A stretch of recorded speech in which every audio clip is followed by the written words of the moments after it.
Hi there, welcome back to the Ginescast. I'm your host, Gina.annunziato. Thank you so much for joining me. So I've begun a brand new full-time gig, which I'm very excited about, but I'm super duper tired because it starts at 3 in the morning. But that won't stop the Ginescast from hitting the airwaves. It's so awesome. So we're gonna go back to a little bit of the philosophical things in light of things that have been going on lately. So, without further ado, I present to you the Ginescast number 11, Are You Joking Me?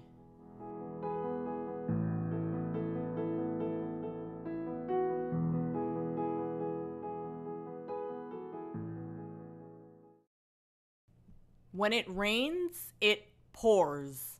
When the floodgates are open, it's kind of hard to put everything back into place. And right now, we are living in a world that is funny and not so funny all at the same time. Funny peculiar, maybe that's a bit better way to put it. But I think right now we're just one big giant joke with a punchline that's more like a sucker punch to the gut rather than a gut-busting guffaw. Recently, there's been a wave of quote-unquote jokes resurfacing from many high-profile names. And a lot of them have to do with, well, let's put it as unsavory topics. This very weird, creepy sort of dark humor that does but doesn't fly in current year 2018. Some of those names include Dan Harmon, James Gunn, Trevor Noah, Sarah Silverman, Michael Ian Black, Anthony Jeselnik. They're the latest people on the internet's chopping block over admittedly deranged and weird kind of tweets and actions. That's my personal view of what I have read online. And a lot of what they are saying is peppered with something that I think should always be a hot button issue: pedophilia. It's twisted, it's sick, and it is not my kind of thing to joke about. So I don't joke about it. But, it's not like I can actually control what other people say, right? Now, first off, I flat out do not have any deep admiration for any of these people. That is absolutely not the case. I don't give a shit about probably 99% of the population on the regular. It's just that this kind of seems to be a long line of digging up the past to make a point about, well, I don't really know anymore. Humor? Decency? Civility? What are people even arguing about anymore? I can't make heads or tails of it. If we're not mad at one thing, we're mad at another thing. If we're not mad at Trump, we're mad at Obama or Hillary or the DNC or the RNC or the GOP, the NRA, all sorts of acronyms and things like that. We're mad at literally everything, and we can't believe it.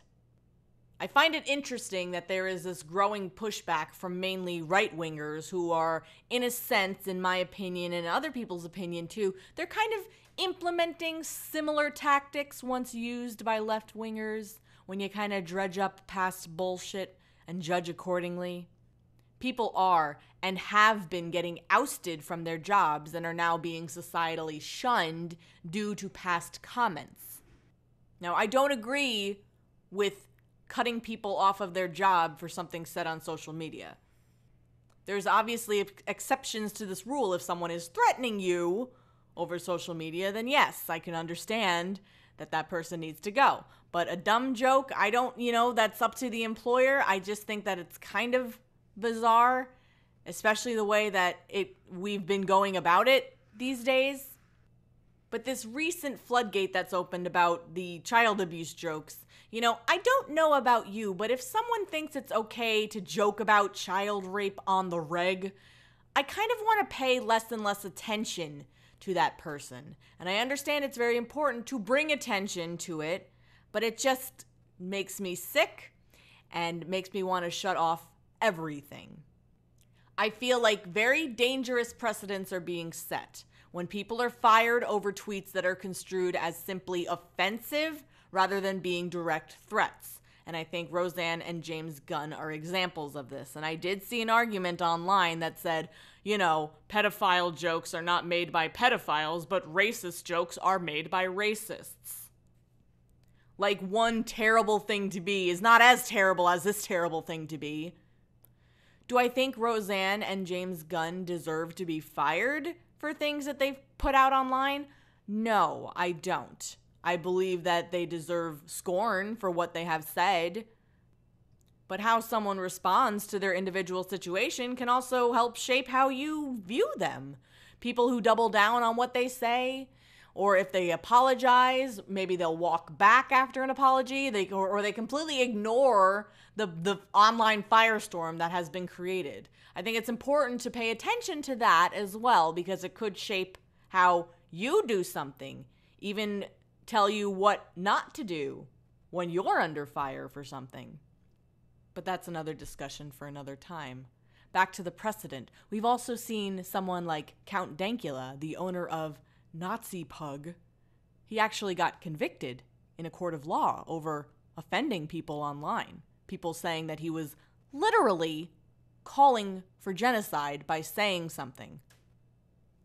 So, I have to ask you, listening to this podcast, where do you draw the line? Because at this point, what even is humor anymore? What is funny to people? Because from my point of view, all of this nonsense that we put ourselves through day after day is the funniest thing of them all. Intentionally going out of our way to look for things that piss us off so we can write an article and get a byline, get clicks, so people can revel in how mad we are about a thing. That's pretty freaking funny to me.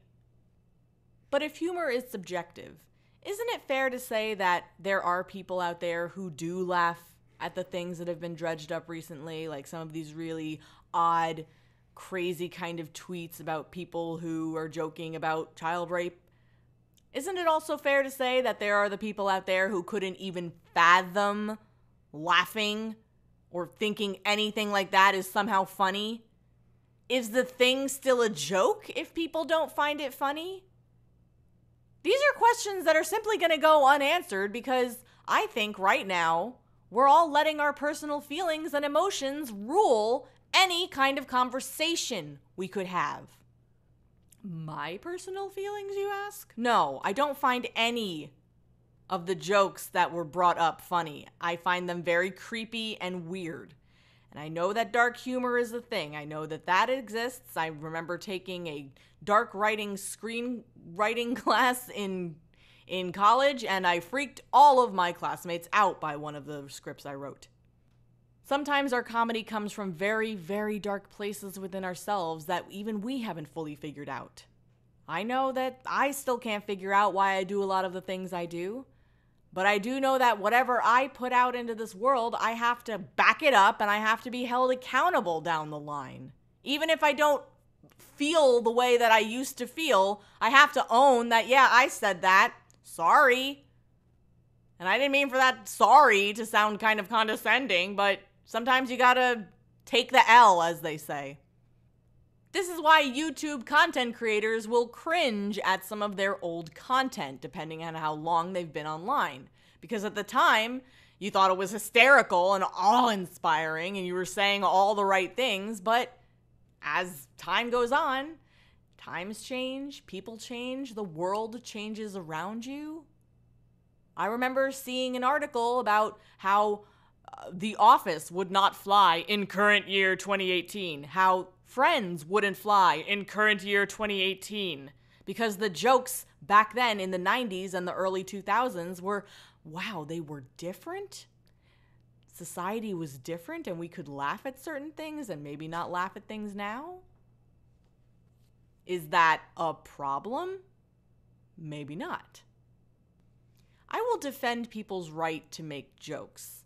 I'm not a comedian, and I'm also not a mom, so there's a couple things here at play with this recent subject that's been going on. I believe that anything can be made fun of, I guess, but I also question, should it be made fun of? Are you really making a joke, or are you saying something like, I'm a pedophile, LOL? The kind of quote-unquote humor that was coming out of some of these more recent tweets, I saw someone on Reddit describe it as being like, oh, just me going to Home Depot. I gotta go pick up some rope, duct tape, and a bone saw. LOL! Hashtag dead hookers. Is that a joke, or are you just guising it as a joke? I don't know.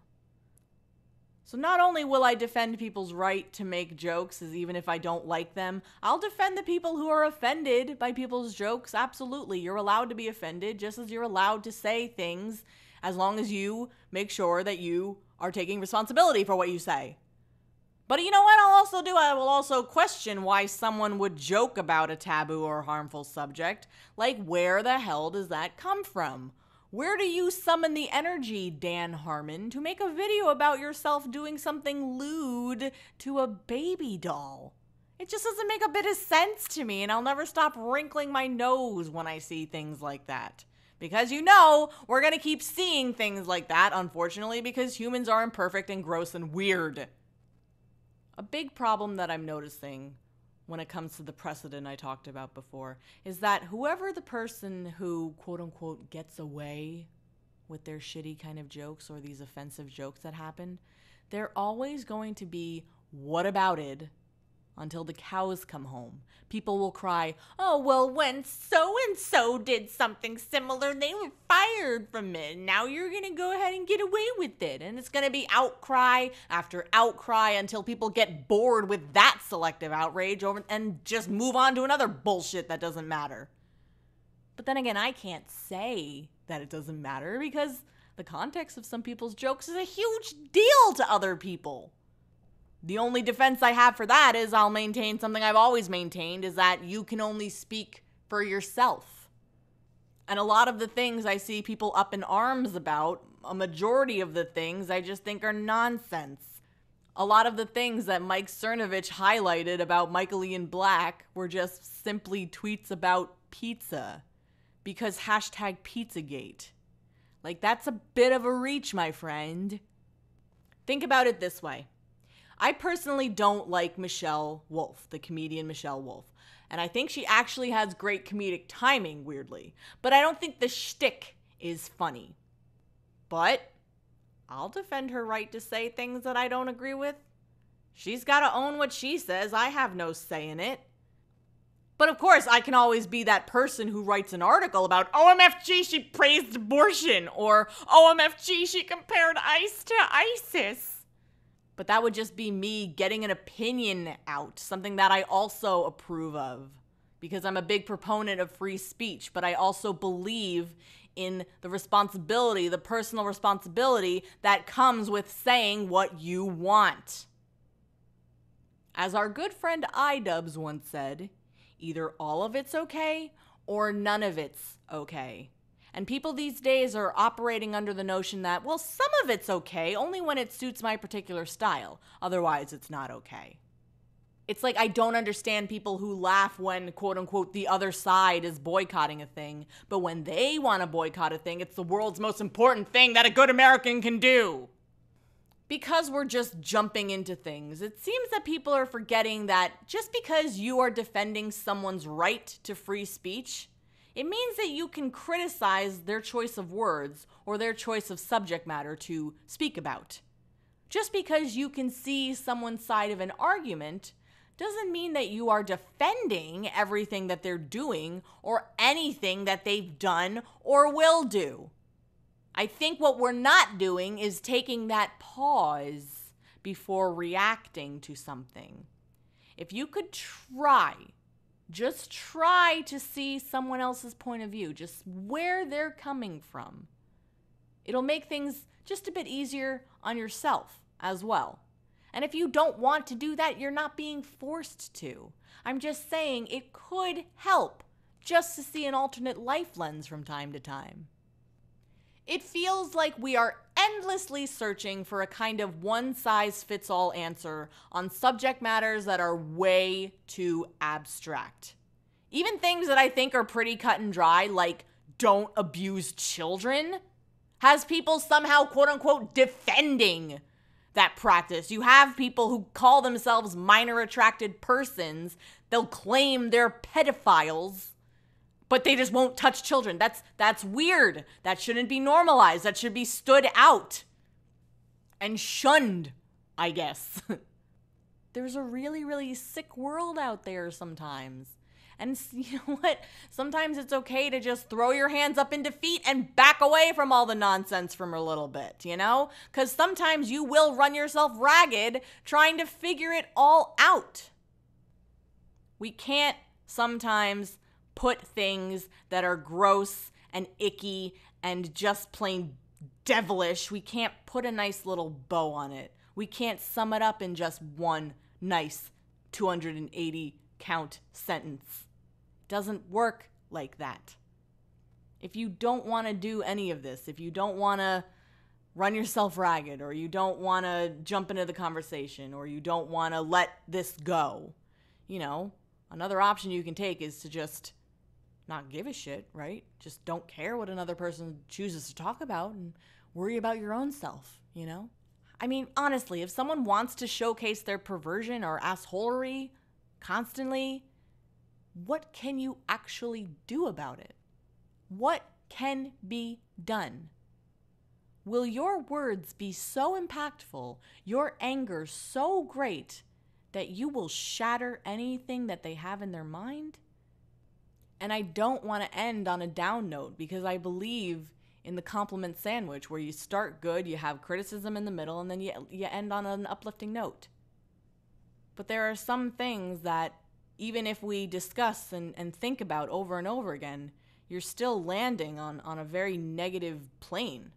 You're landing on this spot that you can't figure out, and you can't understand why. And maybe it's personal, maybe it's a societal thing, you don't know.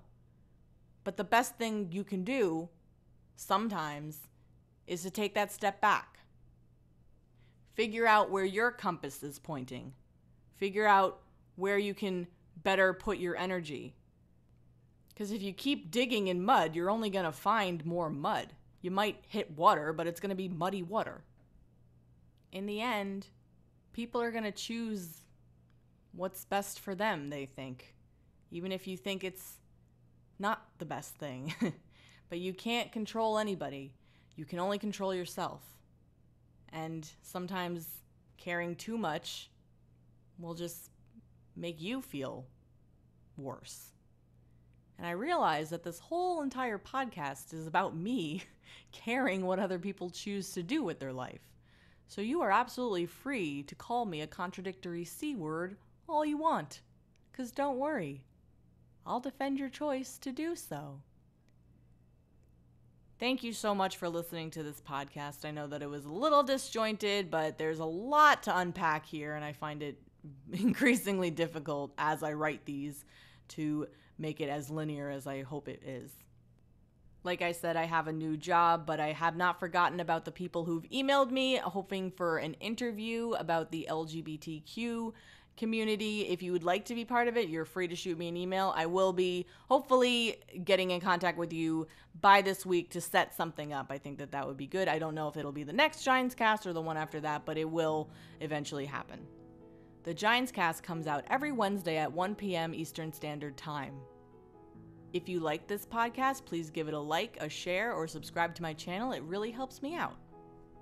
If you want more from me, you can follow me at HelloGines on Twitter, Instagram, and Twitch, or shoot me an email at gina.annunziato@gmail.com. Thank you so much for listening to this episode of the Ginescast. I'm Gina Annunziato, and I'll see you next time. Take care.